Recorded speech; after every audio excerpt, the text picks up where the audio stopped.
গোটা লক্ষ্মীপুরের ভাগ্য আমরা পাল্টাই দিতে চাই ইনশাআল্লাহ। সংগ্রামী ভাইয়েরা, এই জন্যে চন্দ্রগঞ্জবাসী 12 তারিখ হবে চাঁদাবাজদের শেষ দিন।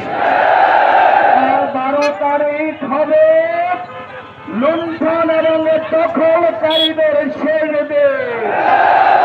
12 তারিখ হবে খুনিদের শেষ দিন। এদেশের মানুষ ঐক্যবদ্ধ হয়েছে ইনসাফের পক্ষে। এই জন্যেই আমরা পরিবর্তন চাই লক্ষ্মীপুরবাসী। কিন্তু কারো কারো মাথা একটু টালমাটাল হয়ে গেছে। টালমাটাল শুরু করে দিয়েছিল ঢাকা বিশ্ববিদ্যালয়ের ছাত্ররা, জাহাঙ্গীরনগরের ছাত্ররা।